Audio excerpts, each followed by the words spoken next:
Antes de sentirnos.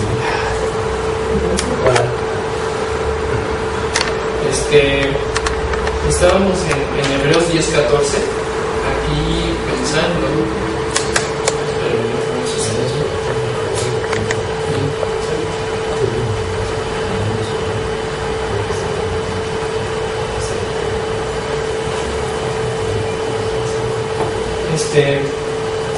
En este versículo de Hebreos 10:14, ¿cómo es que, entendemos quién es la ofrenda y qué es lo que hizo la ofrenda? Dice aquí, bueno, según dice esta versión, que la ofrenda hizo perfectos para siempre a los santificados, ¿no? Que es Cristo en este caso, ¿no? Ahora, ¿cómo es que tiene cabida que al santificado todavía tenga que hacérsele perfecto? Quizá a lo mejor en lo personal entiendo mal la santificación, o había entendido mal la santificación, de que cuando Dios me santifica a mí ya me perfecciona, digamos, ¿no? Bueno, no sé si dejamos preguntas de la vez pasada. No sé si por ahí quedamos, hasta lo apuntamos, creo, ¿no? Sí. Para antes de retomar esto, no sé si estén de acuerdo, para que no se quede ahí una pendiente. ¿Quién apuntó? Es que nos preguntaste qué era obrero, mago. Las diferencias entre brujería y hechicería. Ok. ¿Y alguien encontró algo de eso?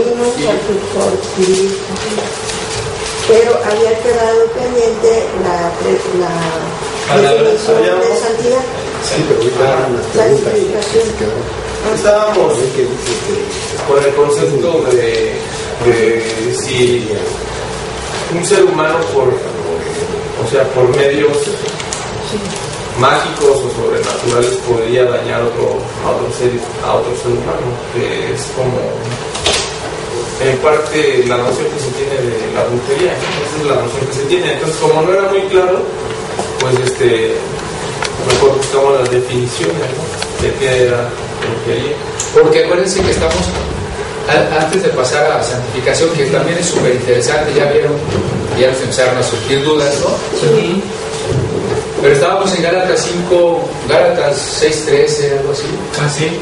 Donde dice que Cristo fue hecho maldición, ¿no?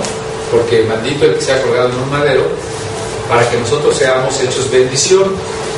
Y por eso es que retomamos también el tema de qué significa eso, de que tengamos maldiciones, de que si un cristiano puede tener maldiciones. Y entonces ya salió, ¿no?, que si alguien nos maldice, que si alguien nos hace un mal, una brujería, y entonces ya derivamos a todo esto. ¿Sí se recuerdan? Entonces, Andrés nos tiene algunas definiciones por ahí. Pues brujería, encontré que dice conjunto de prácticas mágicas o supersticiosas que ejercen los brujos y las brujas. Hechicería, de hechizo, arte supersticioso, de hechizar, cada una de las cosas que emplean los hechiceros en su arte. Acto supersticioso de hechizar. Ya busqué otras cosas como que era una pitonisa, un mago. Mago. Dicho de una persona versada en la magia o que la practica. Aquí dice adjetivo, se dice de los reyes que fueron a adorar a Jesús recién nacido. Adjetivo, en la religión zoroástrica se dice del individuo de la clase sacerdotal. Persona, y otra definición es persona singularmente capacitada para el éxito en una actividad determinada. Es un mago en las finanzas.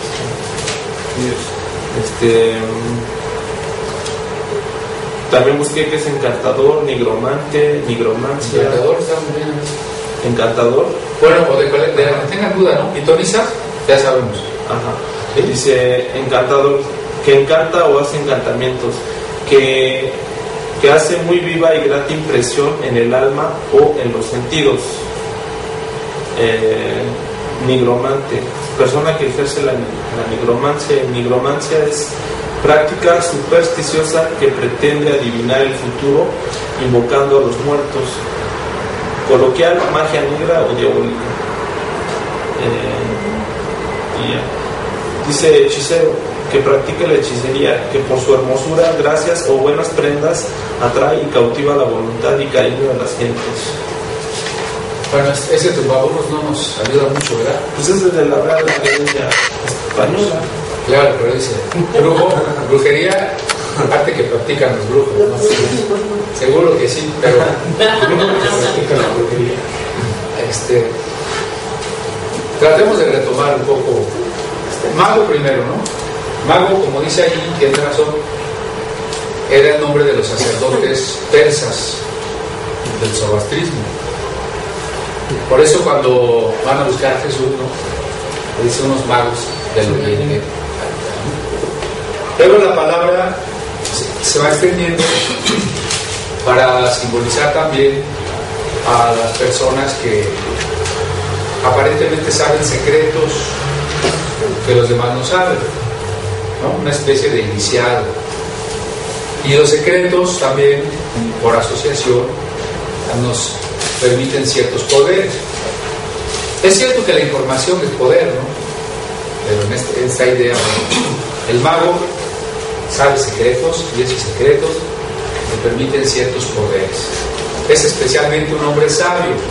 Podría ser una especie de sinónimo de sabio. Incluso algunas Biblias no traducen magos ahí en Mateo, sino hombres sabios, ¿no? Eran astrólogos también, ¿no?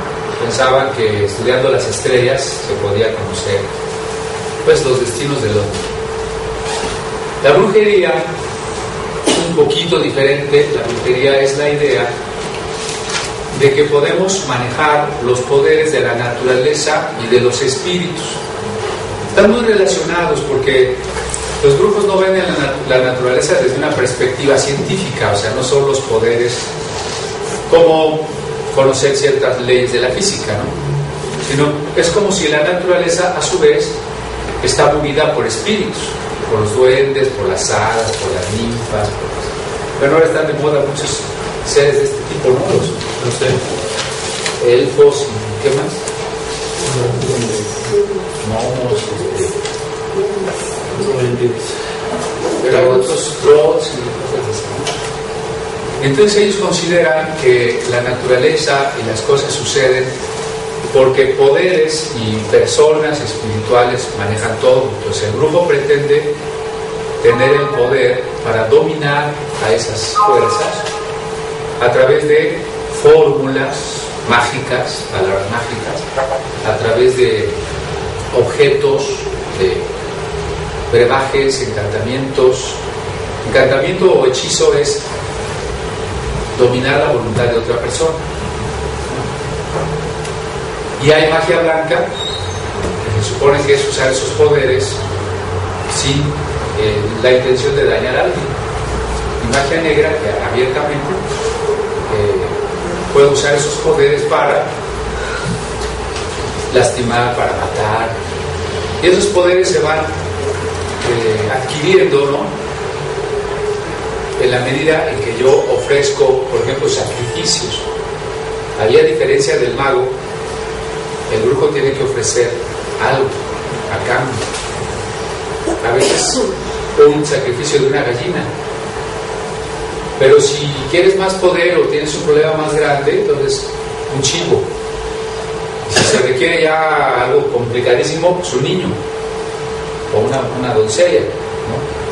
Entonces la brujería ya es todavía más grave, si se quiere. Ahora, nuestra gran pregunta no tiene que ver con si pueden invocarse los muertos. Ahí hablamos de nigromantes. En el libro de Samuel pareciera que la divina de Endor trae a Samuel. Y a lo mejor habría que discutirlo largamente.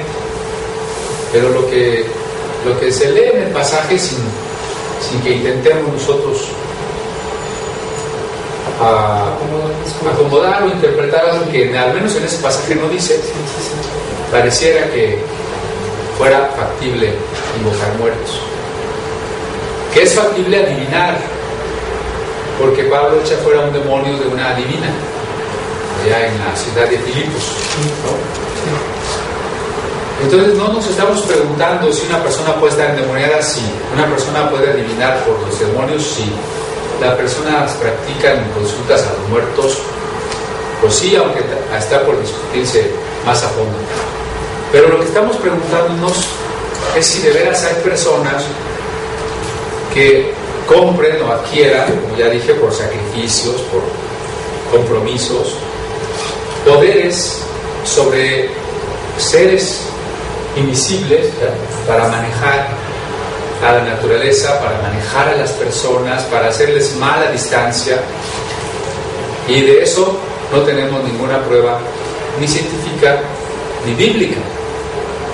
No existe en la física ninguna acción a distancia. No sé si me explico. Ningún objeto influye a otro objeto a distancia. Eso en la física no existe. Siempre tiene que haber una causa directa. Puede ser el movimiento, la luz, pero no hay pues un vacío entre un objeto y otro que se influya. Ni siquiera la fuerza de gravedad. Antes pensábamos que la fuerza de gravedad era así como una especie de imán, ¿no? Pero, pues digamos que lo que se ha propuesto en la física es que no hay en realidad una fuerza de gravedad, sino que los cuerpos curvan el espacio, y al participar un cuerpo más pequeño de un cuerpo que curva más el espacio, entonces gravita o cae en torno a ese espacio curvo, ¿no? Pues un poco complicado, pero no existe acción a distancia en la física. Ah, sí, pero por ejemplo, alguien lo mostraría allá, precisamente porque estamos hablando de algo de no físico, digamos, como un digamos, yo hago un muñequito de Miriam y le pego, le pongo alfileres, entonces yo sé que al ratito a Miriam le va a doler la cabeza porque le puse alfiler, precisamente porque dice usted no influye, ¿no? Lo físico no, pero precisamente la brujería se trataría de eso, no físico, poderes así que... Bueno, yo aclaro primero la parte científica, porque también hay quien quiere darle cierto prestigio a lo oculto y le da nuevos nombres. Le llama parapsicología, ¿no? Le llama medicina alternativa, le llama antropología no etnocéntrica, como los chamanes, o etnografía, o le llama, por ejemplo, a la astrología, hoy el nuevo nombre que le dan es bioastronomía, ¿no? Eso, por ejemplo, de la programación neurolingüística. Todos esos son nombres tramposos, que no dicen nada. En realidad, si se examinan, no dicen nada, pero sí es darle prestigio a lo oculto, ¿no? Entonces, por eso empiezo por el lado científico. La brujería no es demostrable, podría ser demostrable lo contrario. Ahora, si alguien dice que no es un fenómeno físico, objeto de estudio de la ciencia, entonces es un fenómeno espiritual. Sí. Y si es un fenómeno espiritual, ¿cuál es nuestro parámetro para medirla? La Biblia. ¿Qué nos dice la Biblia acerca de la brujería?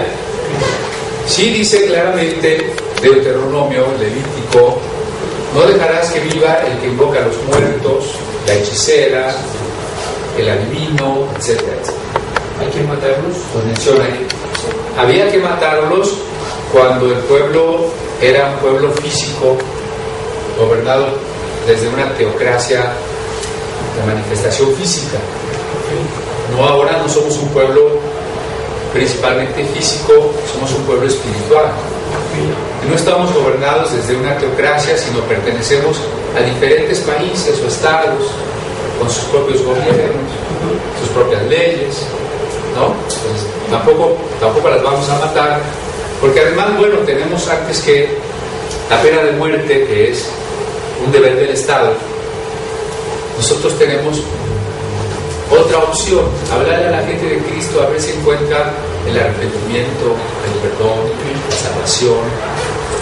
Pero que la Biblia condene las cosas no significa que las cosas sean reales. Creo que el ejemplo más claro es la idolatría. La Biblia deja muy claro, dice Pablo, el ídolo no es nada. O dicen los salmos, ¿no? Los dioses de las naciones son nada.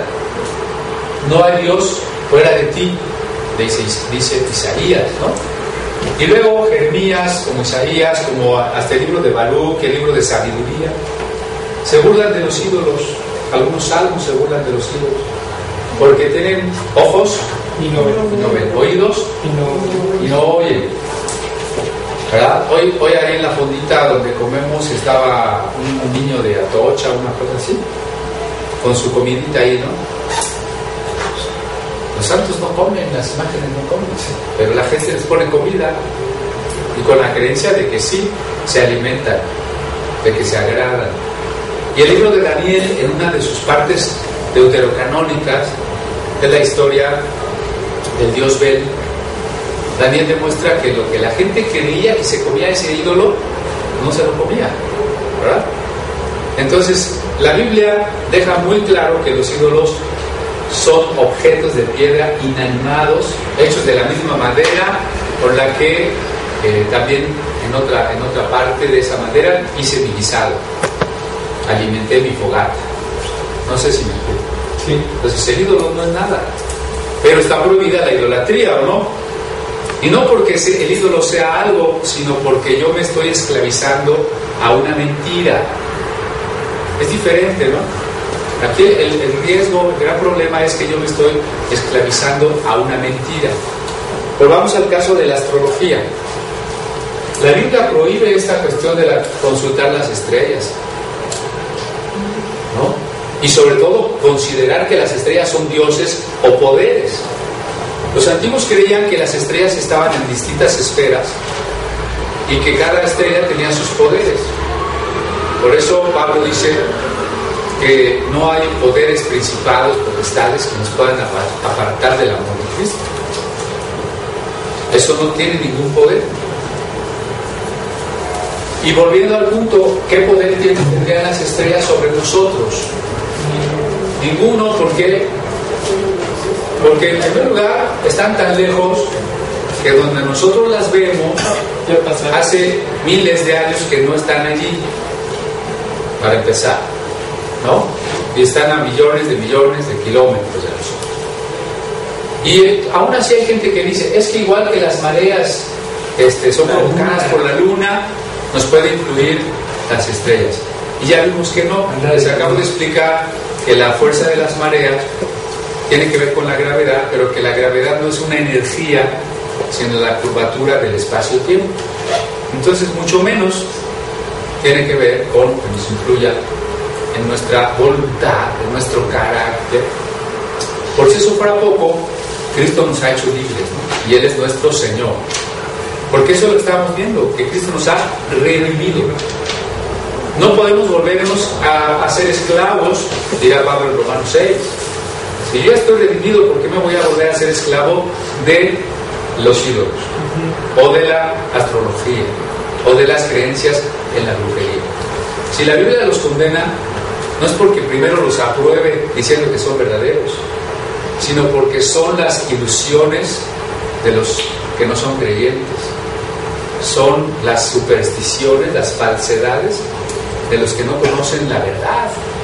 Por eso es un salmo que dice: bienaventurado el hombre en cuyo espíritu no hay superchería, superstición. ¿Saben qué es lo único que nos puede dar mala suerte? Pues creer en la mala suerte. ¿Sí me explicó? O sea, es como rendir nuestra voluntad a una mentira.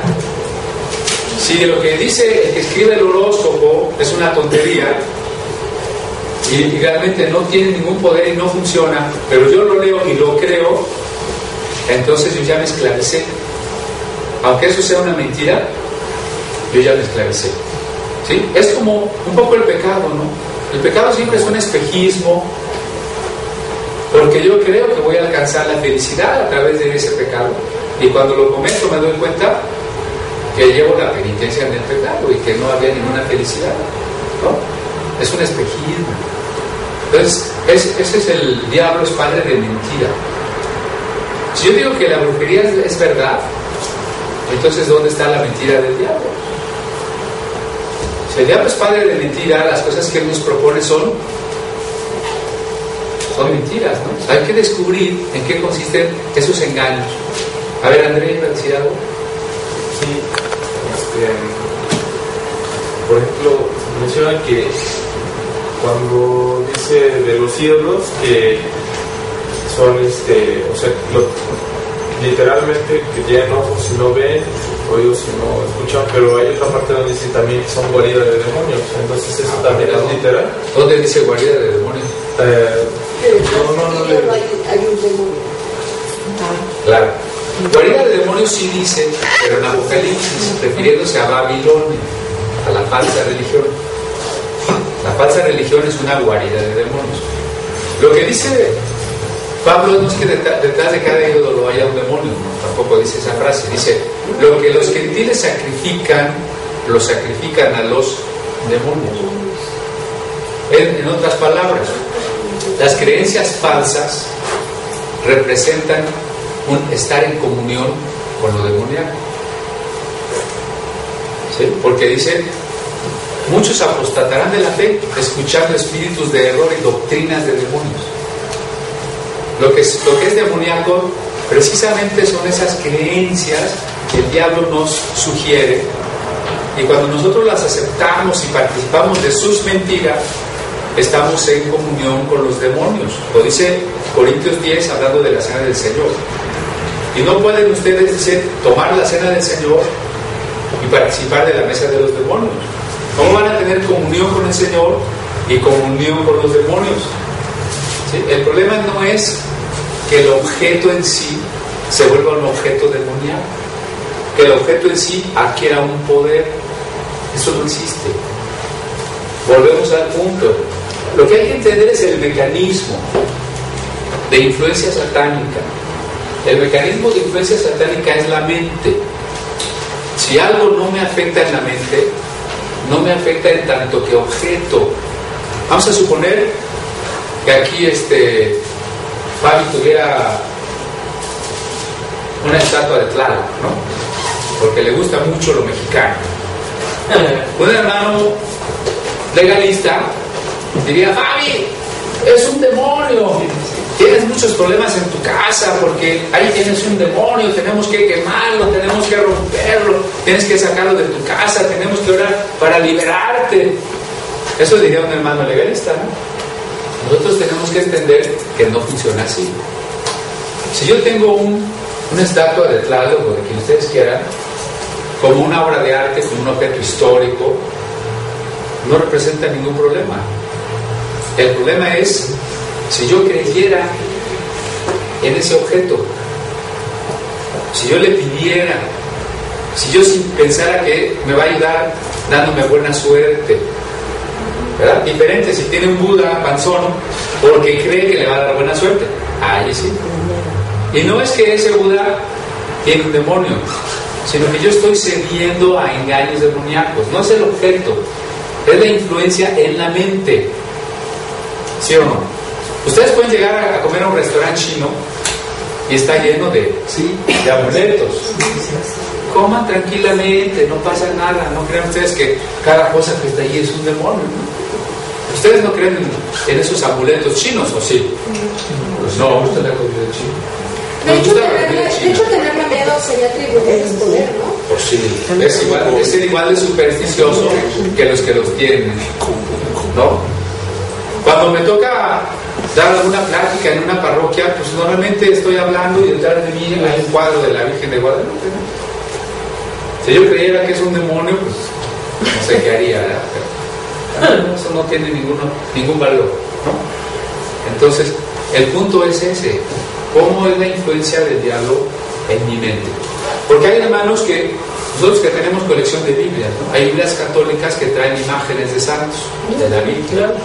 Y no faltan los hermanos que les arrancan, digo, no nuestra colección, pero cuando pueden, le arrancan a las Biblias las imágenes, ¿no? ¿Cómo? No pasa nada si se las dejan. Absolutamente nada. ¿Verdad? No sé si me explico. A ver, André, más o menos. ¿Sí? Yo tengo una duda. Habló de que si un cuerpo y otro no están en contacto, ¿eso puede producir un efecto. Pero no sé si exista esta cuestión de la ¿cómo se llama? La televisión. Ajá, de la telequinesis. De que Del control supuestamente mental. con el poder mental, ¡pum! Y mueven el objeto y quién sabe qué tal. O sea, Yo creo que no existe eso. Otra vez vamos. Si uno cree, sí. ¿Mande? Si uno cree, sí. Si uno cree si existe. Si uno cree en eso, sí. Yo nunca he visto que algo se mueva con la mente. Pero hay gente que sí cree. Yo creo que si creen en eso, sí puede pasar. Que sí. Pero entonces le estaríamos dando ¿qué? Un poder a la fe, a la creencia. O al hombre que hace eso. El hombre que hace eso engaña. Engaña. No, pero lo hace. Y hay gente que se lo cree. Pero- Y cree que está pasando. ¿no? A ver, volvamos al punto de las dos. Nosotros tenemos dos parámetros: la Biblia y la ciencia. ¿No? ¿Por qué la ciencia? Porque la ciencia nos permite la interpretación del mundo físico. ¿Por qué la Biblia? Porque la Biblia nos permite una luz en el mundo espiritual. Entonces, desde cualquiera de esos dos ámbitos, la ciencia o la Biblia, ¿es posible la telequinesis?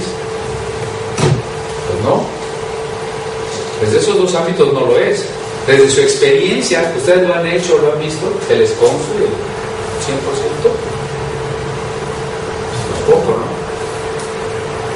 Pero por ejemplo, cuando Jesús da algunas palabras y sana, porque cuando llega el centurión y le dice, yo sé que tú das la orden, y este va y le ejecuta, o sea, bueno, más bien el centurión le decía, ¿no?, que él tenía a su cargo hombres, ¿no?, y él le decía, ve a este, y iba, y el otro que regresaba y regresaba, ¿no? En la Biblia se menciona que Jesús daba la palabra y la persona sanaba, ¿no? No, pero sí hay una situación a distancia, La acción. que, o sea, sí hay una orden que se da, Si y a pensamos, distancia ocurre. si pensamos que esa persona sanó por la palabra que dijo Jesús, y esa palabra viajó y afectó a la enfermedad y la sacó, pues sí.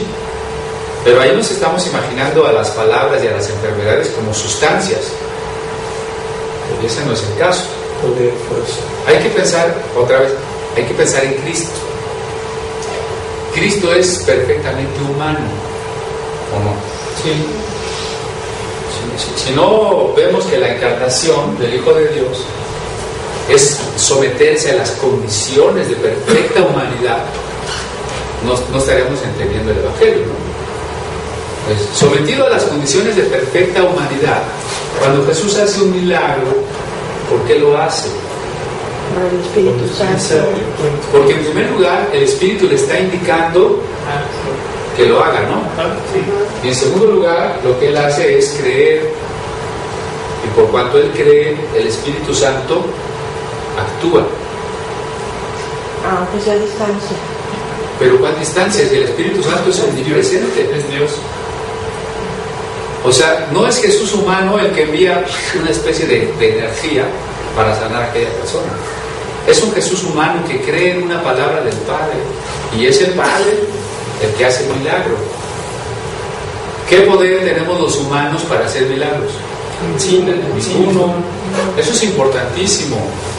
Los milagros los hace Dios o los hace el diablo, pero los seres humanos no tenemos poder para hacer milagros. Ni Jesús humano. Jesús humano no. Jesús humano cree en su Padre y le dice eso. Juan le dice al Padre, ¿no?, cuando va a resucitar a Lázaro: te doy gracias porque sé que me has oído, ¿no? Que me está haciendo es el Padre. Entonces, Dios hace milagros, pero también el demonio hace milagros. Engañosos, bueno. Sí. Pero también él tiene ese poder, ¿no? Entonces la gente cuando le va a pedir, bueno, para no decir ninguna religión, le va a pedir a los demonios algún milagro, no es que el demonio esté haciendo algo, sino Satanás. Bueno, a ver, es que cuando tú dices la gente va a pedir a los demonios, no necesariamente es así. A los santos, Ah, a la imagen que está allí, Si vamos, si tú eres es que se les concede. Tú eres un católico sincero. Ajá. ¿No? Y a ti te han enseñado a creer en Cristo, pero a creer también en la Virgen, por decir algo. Es que puedan creer, o sea, puede ser un católico que sea de veras sincero y que de veras crea en Jesús, pero hay quienes no creen.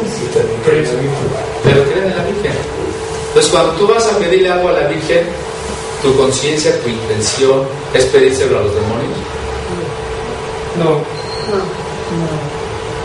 Tu intención es pedírselo a algo que consideras que está del lado de Dios. Sí. Pero entonces, ¿quién les concede el milagrito? Lo primero que tendríamos que ver, o sea, ¿tiene poder la Virgen? lo primero que tendríamos que ver es si es un milagro auténtico. Es el demonio, ¿no? No, pero Primero es eso. ¿Hay milagros? ¿Es milagro auténtico o no?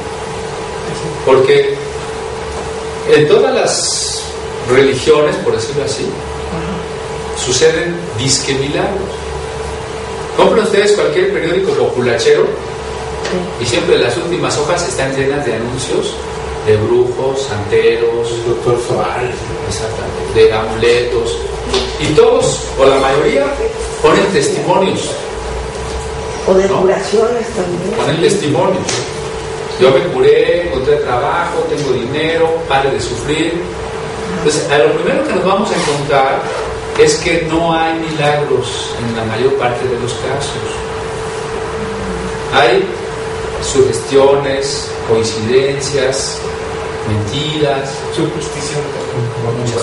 pero no hay milagros.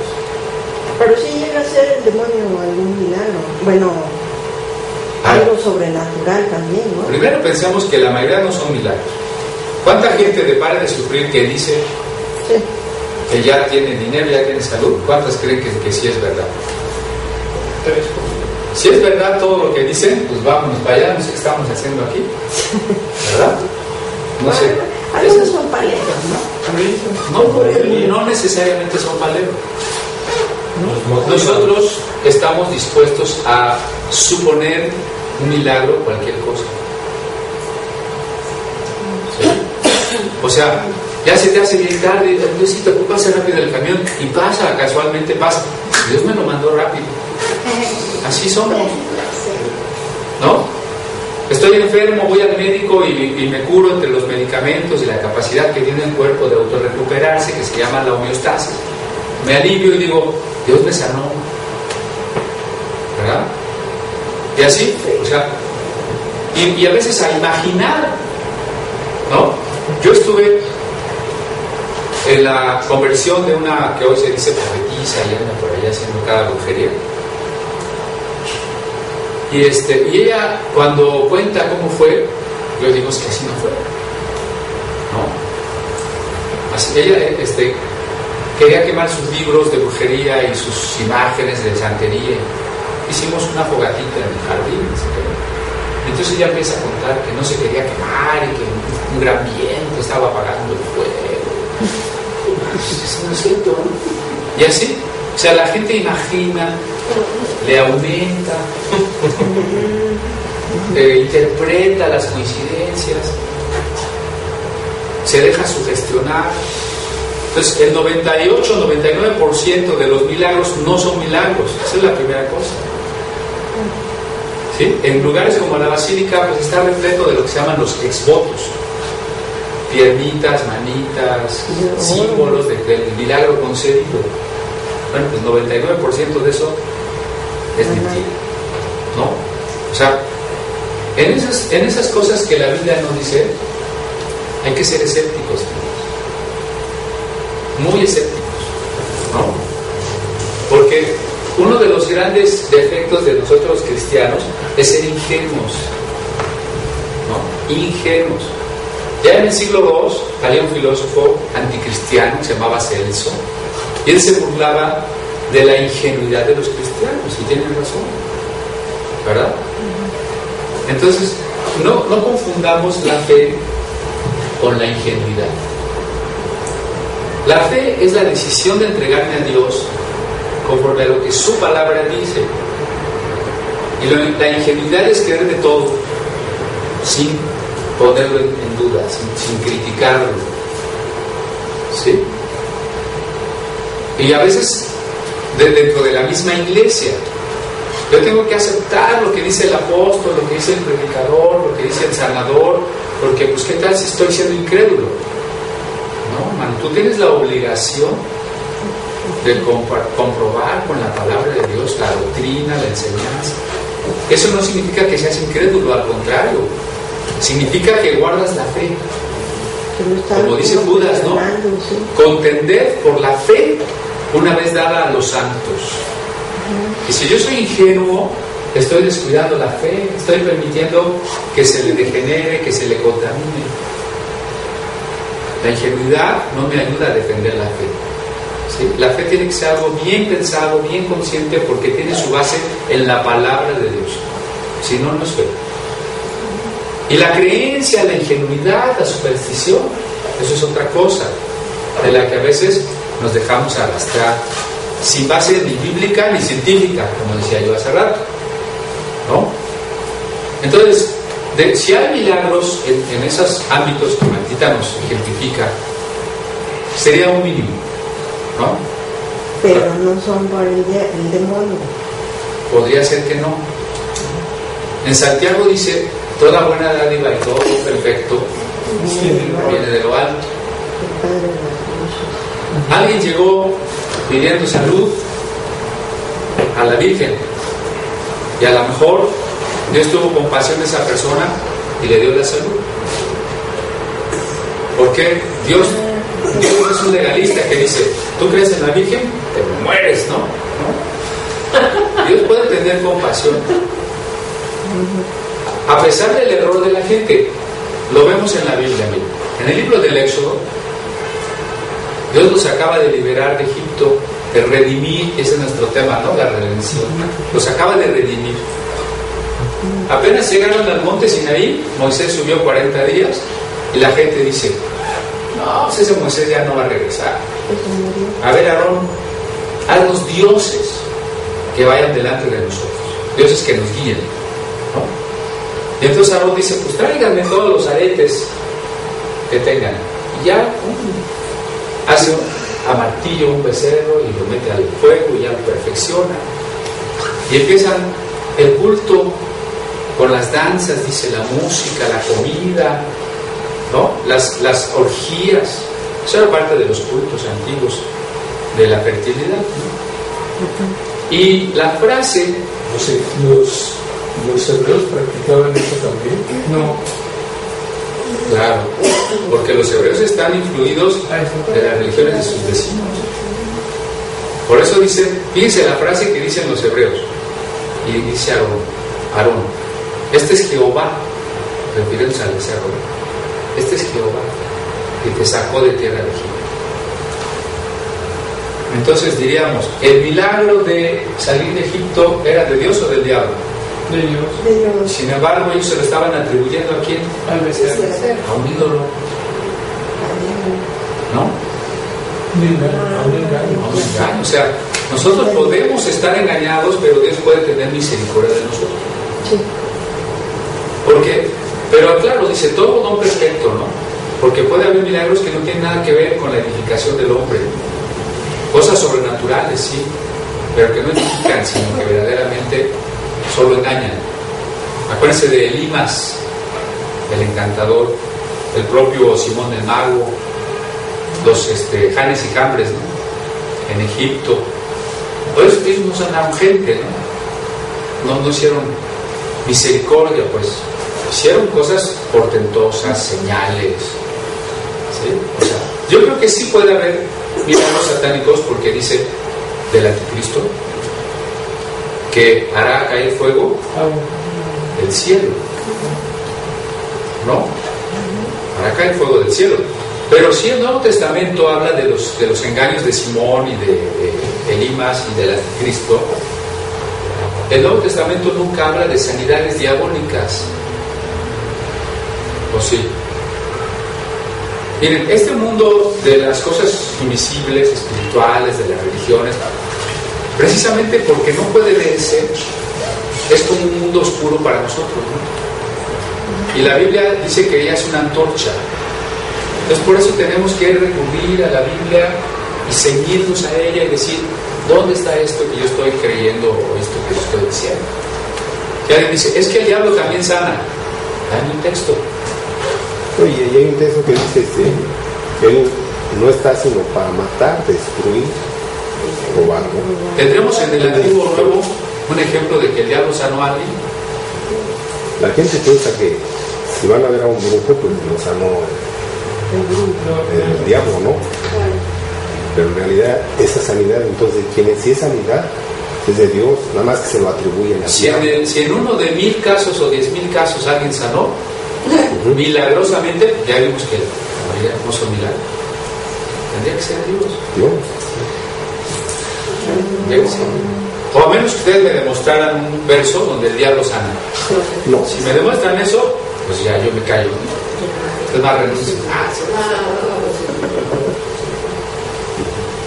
Sí, no, es que no entendía, pero puede ser que se llegue a dar un milagro, pero entonces es misericordia de Dios hacia alguien. Podría ser. Un verdadero milagro, no le dolía la cabeza y se me quitó, sino algo que se demuestre así con radiografía y todo. Sí, porque miren, Dios no solamente, bueno, nada tan cercano, bueno, como en nuestro país, que los santos y eso, ¿no? Piensen en la humanidad de tantos siglos. La humanidad de regiones como China, donde la cuarta parte de la humanidad vive allí, y otra gran parte en la India, lugares no cristianos. No tiene Dios ninguna misericordia de esas personas. Nunca les hace un milagro a esas personas. Decir que no es como desconocer el Dios de amor que se nos ha revelado en la Biblia, el que dice que Él tiene misericordia. Lo dice Pedro cuando llega a la casa de Cornelio. Ahora conozco que en todas las naciones Dios se agrada de los que lo buscan. O sea, es difícil pues. Pero bueno, una cosa es cierta, ¿no? Las brujerías y especialmente las maldiciones, que es el tema en donde estamos, no son cosas que funcionan a distancia. Ni que yo puedo enviar energías o espíritus a dañar a alguien. Y mucho menos que ese alguien es cristiano y yo le mandé tal brujería. Y lo tengo ahí atrapado. Eso es absoluta mentira. Una vez vi un video que me pareció muy gracioso de un culto pentecostal. Y de hecho le ponen en el video Street Fighter pentecostal. Y está un predicador y aventaba como las caricaturas y flamas. No flamas, sino decía ¡guau! Vamos a hacer los alemanes. Sí, hacían los alemanes y todos salían volando.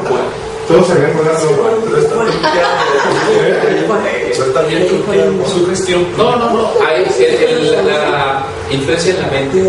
Volvemos al punto. Es gente que le cree, que le está enseñada así y se deja sugestionar. ¿Sí?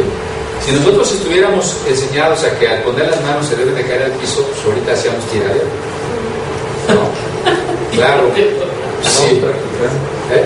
Ahora, volviendo a esto, por ejemplo, ahora que estaban los candidatos antes de las elecciones, se reunieron varios pastores de Casa sobre la Roca con Josefina, con Mota Fina, ¿no? Y entonces empezaron a orar por ella. Fíjense cómo pasó la cosa. Le dice uno de los pastores, quítese los zapatos. Y claro que ella, pues, es que es centro, ¿no? Y se queda así. Y le insiste, quítese los zapatos. Y pues ya estando en el ambiente, se quita los zapatos. Ya le dan una hojita donde tiene que leer unos decretos así, de bendiciones, ¿no?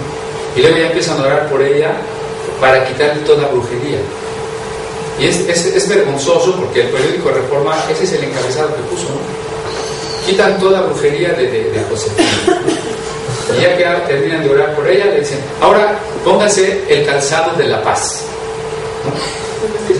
Entonces, realmente es una vergüenza para la iglesia cristiana ese tipo de cosas, ¿no? En una ocasión una hermana, que ya tenía años, bueno, nació en el Evangelio, es que estoy muy nerviosa, me duele la cabeza, no he podido dormir. ¿Y por qué? Es que hay una vecina que es bruja. Entonces las cosas están patas arriba, ¿no? La bruja debería de decir, no voy a cambiar, aquí no puedo hacer brujería, soy un cristiano. ¿verdad? Ahora resulta que el cristiano tiene miedo, se siente oprimido y no puede dormir porque ahí hay una bruja. Entonces, ¿dónde estamos? Si mayor es el que está en nosotros. Pues nada más que no reciba nada de ella, ¿no? Un pancito. ¿Cuál sería el problema? O sea, la sustancia sí puede llegar. Sí. La sustancia, pero físicamente hablando, clínicamente hablando. Sí. Nada espiritual. De hecho, sería todavía más osado de parte de ella y se demostraría, se probaría su fe, Sí, claro. acercándose a predicarle a la bruja, ¿no? O conviviendo con ella. Sí, Amándola. Sí, claro. haciéndose su Amándola. amiga, platicando con ella. A mi papá, mi mamá decía, Ay, que le dio toblache. no, sí, mi mamá dice, es que lo embrujaron, tenía diabetes mi papá, y sus papás también tenían diabetes, de sus herencias. Dice mi mamá, es que está enfermo tu papá porque lo embrujó no sé quién. Y le digo, no es cierto. Y mi papá pues nunca creyó en esas cosas, ¿no? Y nunca pudieron hacer nada. Pero ¿sabes qué? Cristian le dieron unas hierbitas a mi mamá para que le diera tecitos a mi papá. Y le digo, trae esas hierbitas y yo las llevé. Ahí sí me dio miedo. Por el fuego, eso. Ay, sí. ¿Por qué las quemaste, Marta? Por ignorante, porque después me dijo un primo, dice, no las debiste haber quemado, que las a un laboratorio para ver qué le estaba dando a tu papá. Pues sí. Pero ahí sí me dieron las hierbas para que se las dieran a él. O sea, lo querían envenenar. Y eso es otra cosa. Sí, puede ser, o sea, Sí. obviamente que hay sustancias, digo, todas las sustancias tienen efectos en el organismo. Sí. La propia medicina, la medicina científica, pues, está basada sobre el mismo principio, ¿no? La sustancia activa. Pero bueno, de cualquier manera, cuidarse de las sustancias dañinas en el sentido físico-médico no tiene nada que ver con creer en influencias espirituales. Pues sí. No sabes hacerlo. Ahora dice. Hace un ratito que dijo eso de que es una vergüenza para los cristianos lo que hicieron las personas de Casa sobre la Roca, pero yo estuve ahí en Casa sobre la Roca y me di cuenta que ellos no son cristianos, son jesuitas, infiltrados.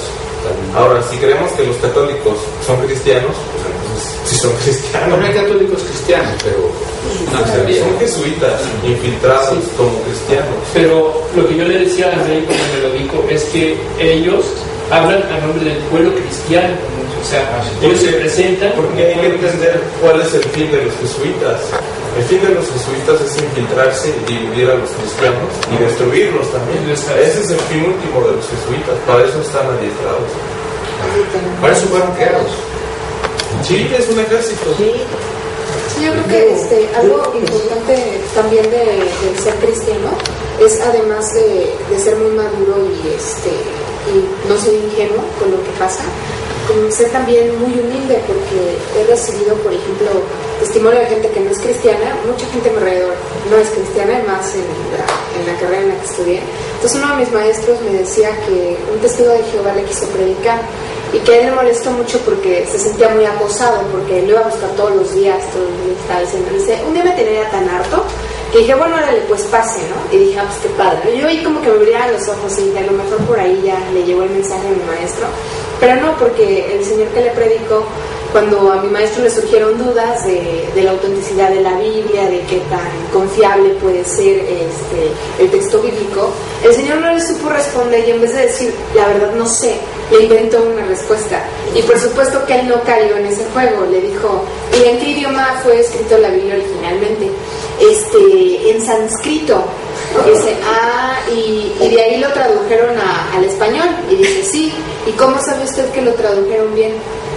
Y como ya no le supo responder, dijo, muchas gracias, señor, fue un placer haberlo escuchado. Y ya no lo quiso escuchar.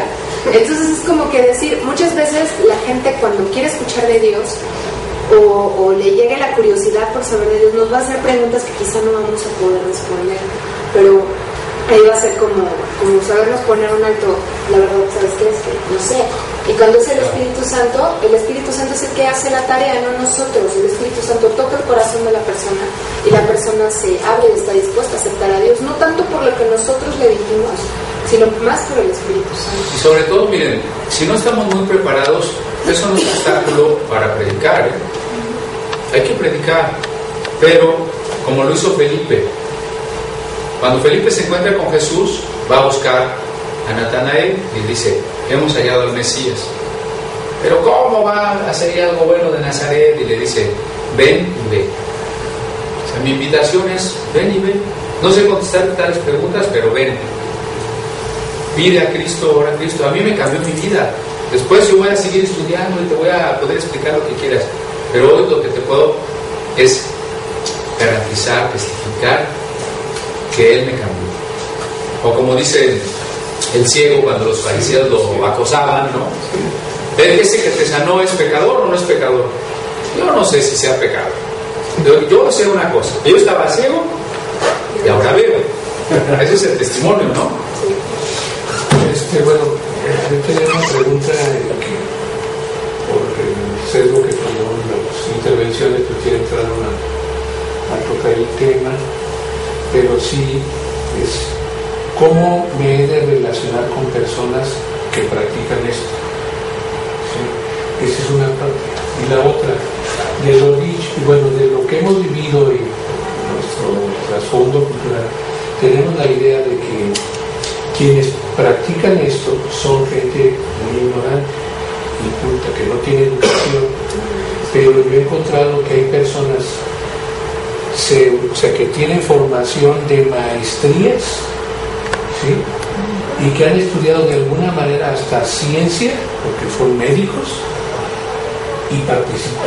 Sobre todo ahora que está de moda esto de los chamanes, la New Age, el resurgimiento de religiones antiguas, hay gente intelectual que está metida en estas cosas, ¿no? Cree en todo lo que es la yoga y el karma y las energías, la programación neurolingüística, la chamanería, la cienciología. Bueno, ¿cómo relacionarnos? Miren, la respuesta es relacionarnos igual que con todas las otras personas, con amor. No veamos a toda la gente que practica el ocultismo y la brujería y todo eso como gente mala. Mucha de esa gente está buscando una respuesta espiritual. ¿Sí? No digo que no haya gente mala, o sea, ya en el sentido, todos somos pecadores, ¿no? Pero hay gente deliberadamente mala. Sí. Hay gente que no conoce al Señor, pero sigue interesada en ser buena persona, en la moral, etc. No estoy diciendo que por eso es salvo, no me vayan a malentender. Solo estoy diciendo, todos somos pecadores, pero hay gente deliberadamente malvada. No toda la gente que practica y cree en lo que nosotros consideramos demoníaco es gente mala. La mayoría está buscando una respuesta espiritual. Pues tenemos que tener compasión por esas personas. Y la Biblia dice que nosotros debemos, si aún a nuestro enemigo, pagarle el mal con el bien, ¿no? Entonces, ¿cómo debería yo tratar a esas personas? Antes de predicarles, ellas tendrían que saber que soy una persona con la que pueden contar, que soy una persona que las ama, una persona que las quiere ayudar. No soy si mi vecina bruja, ¿verdad? Ya sabe que yo le regalo cosas, que la apoyo cuando necesita, que nunca la he criticado, etc. Cuando yo le tenga que predicar, ya está el camino, ¿no? Esa es nuestra forma de predicación, es amar a esas personas. Porque cometemos ese error. Es homosexual, no quiero nada con esa persona. Es drogadicto, no quiero nada con esa persona. Es bruja, aléjate de esa persona, ¿no? O sea, al contrario, la iglesia está en el mundo para ser luz, para buscar al pecador, para alcanzar al pecador, ¿no? No sé si es en ese sentido. Sí, aunque yo estaba por unas situaciones de medio especiales, particulares. Yo lo que veía es que gente que está haciendo eso es porque de manera consciente, puedo decir yo, han decidido tomar esa ruta de la mentira, del engaño y prescindir de Dios. ¿Sí? Son conscientes, y sobre todo estoy hablando de personas que tienen conocimientos científicos, ¿sí? Hacen a un lado toda esa formación y se deciden volverse a eso, a esas prácticas. A menos que se ganan de la magia negra. Sí, y prescinden, y la relación con el cristiano es de... Sí, pero a ver, ahí es hay una violenta, cosa. es agresiva, De acuerdo. es de hostilidad, de provocación, de burla. Estoy de acuerdo, pero mira, hay que tomar en cuenta dos cosas. Primera, dice Pablo, nuestra lucha no es contra carne y sangre. No son ellos nuestros verdaderos enemigos. Hay una influencia que está detrás de ellos. El caso de los hermanos de Chiapas, perseguidos. Dentro de los grandes testimonios de los hermanos es que algunos de los más feroces perseguidores se han convertido. Entonces, que alguien tenga una hostilidad ahora, tenemos que reconocer detrás de eso que no es él nuestro enemigo, ¿no?